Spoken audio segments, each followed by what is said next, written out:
Good afternoon बच्चों। तो आज हम पढ़ेंगे आपकी क्लास 7th की हिंदी की जो पुस्तक है जिसका चैप्टर सेकंड जिसका नाम है दादी माँ। तो चलिए हम दादी माँ के बारे में पढ़ते हैं, क्या कहती हैं यह दादी माँ। तो चलिए सबसे पहले हम इसके प्रश्न पढ़ेंगे, ठीक है। तो पहला प्रश्न है इसका, लेखक को अपनी दादी माँ की याद के साथ साथ बचपन की और किन किन बातों की याद आती है। जो लेखक है वह दादी माँ की याद तो उसको आती है और किन किन बातों की याद आती है दादी माँ की। तो इसका उत्तर है, जब लेखक को मालूम हुआ कि दादी माँ की मृत्यु हो गई है तो उसके सामने दादी माँ की सभी यादें संजीव हो उठी। साथ ही उसे अपने बचपन की स्मृतियाँ गंधपूरन जाग भरे जलाशयों में कूदना, बीमार होने पर दादी का दिन रात सेवा करना, किशन भैया की शादी पर औरतों द्वारा गाए जाने वाले गीत और अभिनय के समय चादर ओढ़कर सोना और पकड़े जाना, अभिनय मतलब नृत्य, जब नाच गाना होता था, रामी चाची की घटना आदि भी याद आ जाती थी। जब उनको पता चला कि मेरी दादी की मौत हो गई है तो ये सारी जो बातें हैं जितनी भी सारा कुछ उनको याद आ गया। ये आपको भूलना नहीं चाहिए जी, बहुत ही सिंपल सा क्वेश्चन है।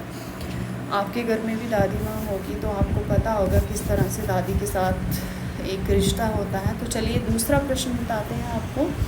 दूसरा प्रश्न है, दादा की मृत्यु के बाद लेखक के घर की आर्थिक स्थिति खराब क्यों हो गई थी। तो चलिए पढ़ते हैं इसके उत्तर में। दादा की मृत्यु के बाद लेखक के घर की आर्थिक स्थिति खराब हो गई क्योंकि कपटी मित्रों एवं शुभ चिंतकों की बाढ़ आ गई। इन गलत मित्रों की संगति ने सारा धन नष्ट कर डाला। इसके अलावा दादा के श्राद्ध में भी दादी माँ के मना करने के बावजूद लेखक के पिताजी ने बेहिसाब दौलत व्यर्थ की। जो संपत्ति घर की नहीं थी, कर्ज में ली गई थी। दादी माँ के मना करने के बावजूद उन्होंने नहीं माना, जिससे घर की माली हालत डामाडोल हो गई। ठीक है, कुछ गलत मित्र उनको मिल गए थे जिनकी वजह से उनका सारा धन जो है नष्ट हो गया था। ठीक है, तो ये भी आपको समझ आ गया होगा प्रश्न। चलिए आगे तीसरा प्रश्न देखते हैं। दादी माँ के स्वभाव का कौन सा पक्ष आपको सबसे अच्छा लगता है और क्यों? कि उनके स्वभाव में कोई ऐसी बात कौन सी थी जो सबसे अच्छी लगती थी और क्यों लगती थी। तो इसका उत्तर है, दादी माँ के स्वभाव में अनेक पक्ष थे, बहुत सारे अच्छी बातें थी जो हमें अच्छे लगते थे। मसलन दादी माँ का सेवा, संरक्षणी, परोपकारी व सरस स्वभाव आदि का पक्ष हमें सबसे अच्छा लगता है। परोपकार मतलब दूसरों के लिए हमेशा परोपकार रहना, दूसरों के लिए कुछ करना, क्योंकि इन्हीं के कारण ही वे दूसरों का मन जीतने में सदैव सफल रही। इसलिए वह हमेशा मतलब दूसरों की चहेती रही थी दादी माँ। लेखक के बीमार होने पर दादी द्वारा उसकी सेवा करना, रामी चाची की बेटी की शादी पर उसके घर जाकर उसकी सहायता करना, वो पिछला बकाया ऋण माफ़ करना, ऋण मतलब कर्ज माफ़ कर देना, किसी ने आपसे पैसे लिए हैं उधार तो उसका पैसा जो है माफ़ कर देना। पिताजी की आर्थिक तंगी देखकर दादी की निशानी सोने का कंगन उन्हें देना आदि दर्शाता है कि दूसरों की मदद करना ही उनके जीवन का प्रमुख उद्देश्य था। मुझे दादी की सहृदयता और कोमलता वाला पक्ष सबसे अच्छा लगता है। ठीक है, तो आगे हम पढ़ते हैं कहानी से आगे। ये है इसका पहला प्रश्न। आपने इस कहानी में महीनों के नाम पढ़े, जैसे ग्वार, आषाढ़, माघ। इन महीनों में मौसम कैसा रहता है लिखिए। तो चलिए इसका उत्तर पढ़ते हैं। पहला है ग्वार। ग्वार में क्या होता है, ना अधिक गर्मी ना अधिक सर्दी। तो आषाढ़ में क्या होता है, भयानक के गर्मी व कभी कभी कुछ वर्षा, भयानक गर्मी भी रहती है और वर्षा भी रहती है। माघ में क्या होता है, अत्यधिक सर्दी। अगला प्रश्न है हमारा, अपने अपने मौसम की अपनी अपनी बातें होती हैं। लेखक के इस कथन के अनुसार ये बताइए कि किसी मौसम में कौन कौन सी चीज़ें विशेष रूप से मिलती हैं। मौसम के बारे में जहाँ हम बताएंगे, तो चलिए इसके उत्तर में पढ़ते हैं। मौसम 3 होते हैं, सर्दी, गर्मी और बरसात।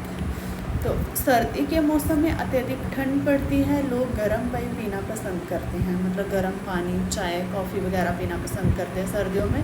फलों में सेब रहता है, अमरूद रहता है, केले व अंगूर, तथा सब्जियों में पालक, बथुआ, सरसों, मटर, फूल गोभी व मूली अधिक मात्रा में मिलते हैं। ये सारी सब्जियां, फ्रूट्स मिलते हैं।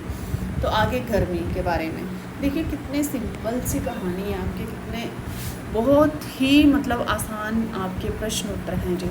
गर्मी के मौसम में आम, लीची, खरबूजा, तरबूज, खीरा, ककड़ी, अंगूर जैसे फल पाए जाते हैं। सब्जियों में भिंडी, टिंडा, तोरई, घिया, कटहल, खीरा, ककड़ी आदि अधिक मिलते हैं। ये आ गया गर्मी का। आगे है बरसात। बरसात के मौसम में अत्यधिक वर्षा होती है, जैसे इस टाइम हो रही है। फलों में कई प्रकार के आम, आलू बुखारा, खुरमानी के अलावा इस मौसम की सब्जियों में बैंगन, करेले, परवल, फलियां आदि काफ़ी मात्रा में पाए जाते हैं। तो ये आपको समझ आ गया होगा, ये आपको पढ़ने की ज़रूरत भी नहीं है। ऐसे ही आपको पता होना चाहिए कि बरसात में क्या क्या मिलता है, गर्मियों में क्या क्या मिलता है, सर्दियों में क्या क्या मिलता है। तो आइए आगे बढ़ते हैं हम। अनुमान और कल्पना में क्या क्या है। प्रश्न है, इस कहानी में कई बार ऋण लेने की बात आपने पढ़ी। अनुमान लगाइए किन किन पारिवारिक परिस्थितियों में गाँव के लोगों को ऋण लेना पड़ता होगा। क्या क्या मतलब वजह रही होगी जिस टाइम कर्ज लेना पड़ता है, और ये उन्हें कहाँ से मिलता होगा, कौन देता होगा उन्हें। बड़ों से बातचीत कर इस विषय में लिखिए। आप अपने घर पर भी किसी से बात कर सकते हो, बड़ों से, कि बताइए दादी माँ, जब कोई परिस्थिति आती होगी तो गांव में किससे कर्ज लिया जाता था। तो चलिए इसके उत्तर में हम पढ़ते हैं। गांव के लोग प्रायः आर्थिक तंगी से परेशान रहते हैं।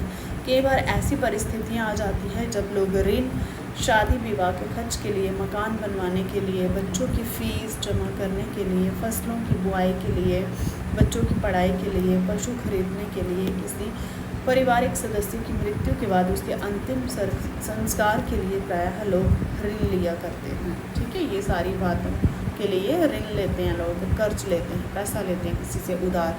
ये ऋण उन्हें गांव के ज़मींदारों व साहूकारों से मिलता है, जो गांव के बड़े बड़े ज़मींदार होते थे उनसे मिलता था। इसके अलावा ये ऋण सहकारी बैंक, राष्ट्रीयकृत बैंक, सरकार के विभागों, डाकघर से तथा सहकारी समितियों से लोगों को विभिन्न प्रयोजनों के लिए ऋण मिलने लगा है। अगला प्रश्न है, घर पर होने वाले उत्सवों समारोहों में बच्चे क्या क्या करते हैं। जब घर में कोई भी फंक्शन रहता, कोई भी ओकेज़न रहता, तो बच्चे क्या क्या करते हैं। अपने और अपने मित्रों के अनुभवों के आधार पर लिखिए। तो क्या है इसका उत्तर। घर पर होने वाले उत्सवों समारोहों में बच्चे नए नए कपड़े पहनकर नाना प्रकार के व्यंजनों का, नाना प्रकार मतलब बहुत प्रकार के व्यंजनों का आनंद लेकर वह नाच गाकर खूब मस्ती करते हैं। इसके अतिरिक्त मित्रों से भी इस विषय में बातचीत कीजिए। ठीक है, तो आगे है भाषा की बात। तो चलिए भाषा की बात। प्रश्न है पहला, नीचे दी गई पंक्तियों पर ध्यान दीजिए। जरा सी कठिनाई पढ़ते अनमना सा हो जाता है। सन से सफ़ेद, समानता का बोध कराने के लिए सा, सी, से का प्रयोग किया जाता है। ऐसे 5 और शब्द लिखिए और उनका वाक्यों में प्रयोग कीजिए। थोड़ी सी ग्रामर है तो इसके लिए आपको अलग से वीडियो जो है देखना पड़ेगी, तभी आपको ग्रामर में समझ आएगा। इस तरह से इसमें आपको इतना समझ नहीं आएगा, इसमें पूरा डिटेल में जाना पड़ता है। तो इसका उत्तर जो है, फूल सी कोमल बच्ची सो रही है, कोयल की मिश्री सी गीत बड़ी आनंददायक होती है, ये फल शहद सा मीठा है, वह पत्थर सा कठोर है, बच्चे का गाल सेब सा लाल है। तो अगला प्रश्न है, कहानी में शू शू कर ज्वर का अनुमान करती, पूछ पूछ कर घर वालों को परेशान कर देती। जैसे वाक्य आए हैं, किसी क्रिया को जोर देकर कहने के लिए एक से अधिक बार एक ही शब्द का प्रयोग होता है। जैसे वहाँ थक गया, उन्हें ढूंढ ढूंढ कर देख लिया। इस प्रकार के 5 वाक्य बनाइए। तो चलिए इसके वाक्य पढ़ते हैं। पहला है, सागर के किनारे दूर दूर तक कोई न था, माँ ना जाने क्यों जोर जोर से चिल्ला रही थी। तीसरा है, जीवन में कदम कदम पर परीक्षा देनी पड़ती है। चौथा है, मेरे बार बार मना करने पर भी वह घर छोड़कर चला गया। 5वां, चोरों ने घर के मालिक को मार मार कर अधमरा कर दिया। तो अगला प्रश्न है हमारा, बोलचाल में प्रयोग होने वाले शब्द और वाक्यांश दादी माँ कहानी में है। ठीक है, कह रहा है कि दादी माँ की जो कहानी है उसमें है, इन शब्दों और वाक्यांशों से पता चलता है कि ये कहानी किसी विशेष क्षेत्र से संबंधित है। ऐसे शब्दों और वाक्यांशों में क्षेत्रीय बोलचाल की खूबियाँ होती है। उदाहरण के लिए निसार, ब्रह्मा, चूड़ा, शौक इत्यादि शब्दों को देखा जा सकता है। इन शब्दों का उच्चारण अन्य क्षेत्रीय बोलियों में अलग ढंग से होता है। जैसे चूड़ा को चिड़वा, चूड़त्र, पोहा और इसी तरह शौंका को शौंक तड़का भी कहा जाता है। निकसार, उड़द और बरक माँ शब्द क्रमशः निकास उरिन और ब्रह्मा शब्द का क्षेत्रीय रूप है। इस प्रकार के 10 शब्दों को बोलचाल में उपयोग होने वाली भाषा बोली से एकत्र कीजिए, इकट्ठा कीजिए और कक्षा में लिखकर दिखाइए। तो उत्तर है इसका बोलचाल की भाषा में प्रचलित शब्द बन का हिंदी रूपांतर। मिट्टी, माटी, मट्टी, घासलेट, मिट्टी का तेल, गना, आदेक, बंदा, व्यक्ति, चादर, चदर, प्यार, दुलार, पंछी, पंछी, नाटक, नौटंकी, कौआ, कागा, विवाह, विवाह, शादी, कृष्ण, कृष्ण, गड़ा, मटका, गगरी, घैली, स्नान, नहान। ठीक है, तो ये था आपका चैप्टर दादी माँ का। तो ये समाप्त हुआ। तो आप इसको अच्छे से पढ़िए, समझिए। क्लास में तो आपने इसको पढ़ा ही होगा, आपको पढ़ाया होगा क्लास में। तो आपने यहाँ से सिर्फ इसके क्वेश्चन आंसर करने हैं जो आपको एग्ज़ाम में आएंगे। तो बहुत ही सिंपल है, इसको लर्न कीजिए अच्छे से। चैनल को सब्सक्राइब करें, लाइक करें और शेयर करें। जय श्री राम।